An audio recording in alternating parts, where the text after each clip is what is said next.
ខប្រហុកបាទខប្រហុកជាមួយត្រីប្រាសាច់ជ្រូក3ជាន់បាទជំរាបសួរពុកម៉ែបងប្អូនបាទថ្ងៃនេះបានខប្រហុកត្រីប្រានិងសាច់ជ្រូក3ជាន់បាទហើយគ្រឿងបាទនេះយើងចាប់ដើមដាក់គ្រឿងលីងជាមួយប្រេងសណ្ដែកបាទគ្រឿងយើងមានលឹកក្រូចសើចម្ទេសលេងខ្ទឹមសខ្ទឹមក្រហមកុលលឹកគ្រៃខ្ញីនិងល្មៀតបន្តិចបាទឥឡូវហ្នឹងយើងដាក់ហើយយើងប្រើជាមួយប្រហុកបាទព្រោះយើងខប្រហុកយើងត្រូវដាក់ប្រហុកបាទដាក់ប្រហុកនេះលីងជាមួយគ្រឿងពុកម៉ែបងប្អូនក៏ពិតវីដេអូខ្ញុំដាក់កាត់ទេពុកម៉ែបងប្អូនបាទនេះប្រហុកយើងលីងហើយយើងថែមទឹកត្រីបាទទឹកត្រីនេះទឹកត្រីស្លខ្លួនឯងមកឈ្ងុយមកទឹកត្រីនេះបាទឥឡូវយើងដាក់សាច់ជ្រូក3ជាន់ហើយសាច់ជ្រូក3ជាន់ពុកម៉ែបងប្អូនធ្វើតាមចំណង់ចំណូលចិត្តអាចចិញ្ច្រាំក៏បានហាន់ជា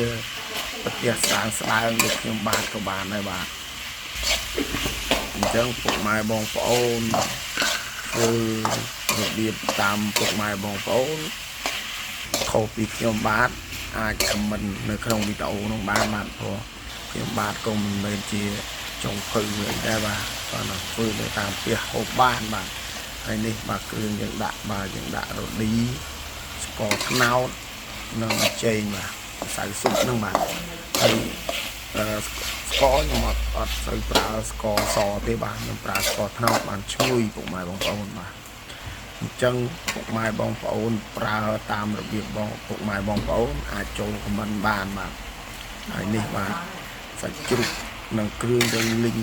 យូរដែរហើយបាទពុកម៉ែបងប្អូនដើម្បីអីព្រោះសាច់ជ្រូកវាស្វិតជាងហើយឥឡូវយើងលីងសាច់ជ្រូករួចហើយ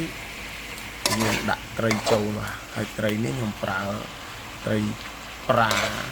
ទន្លេបាទមានពងទៀតពុកម៉ែបងប្អូនត្រីប្រានេះខ្ញុំប្រើមួយម៉ាក់ណាត់បាទខ្ញុំធ្វើនេះភាសាបងប្អូនខ្ញុំនៅចិត្តហ្នឹងច្រើនដែរអញ្ចឹងចែកគ្នាហូបបាទ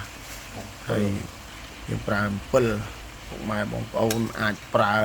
ស្ករក្រូចឆ្មាក៏បានសណ្ដាន់ក៏បានព្រោះខ្ញុំចូលចិត្តអំពិលអញ្ចឹងពុកម៉ែបងប្អូន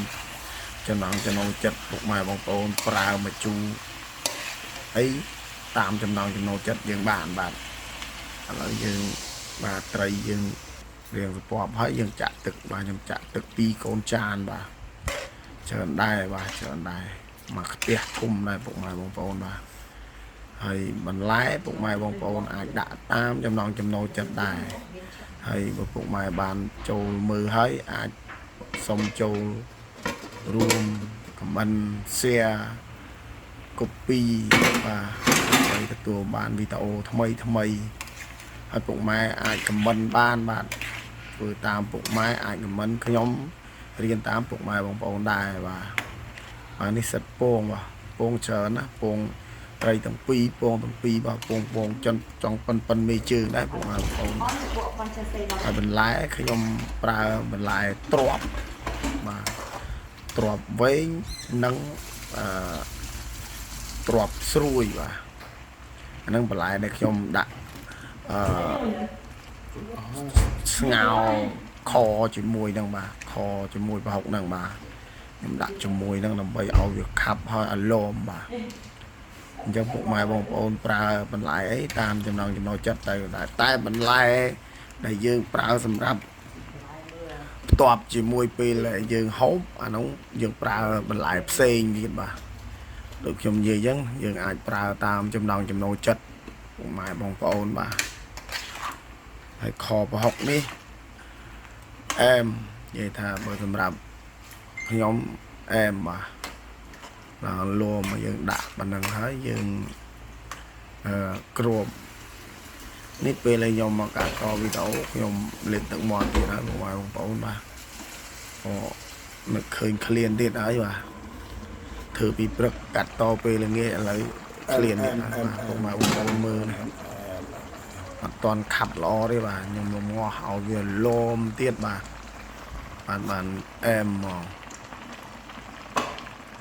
mà lời nhom pra côn lọc tâm năng lọc tâm nhom hành về hay bầu chỉ mùi một tê và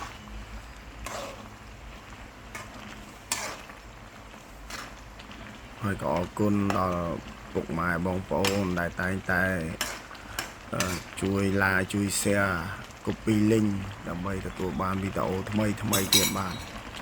lợi dương ngõ đầm bay ở việc hồi phó hạ lồm và nóng tôi là kho mắm ở kho và học tôi là dương pra ở lồm và hai này phải lại đầm bay tọp mà miền phường kẹp tọp xuôi cả snao từ trong chơi khi nhây bên po cả sọ cả rót vì đau trơn của mày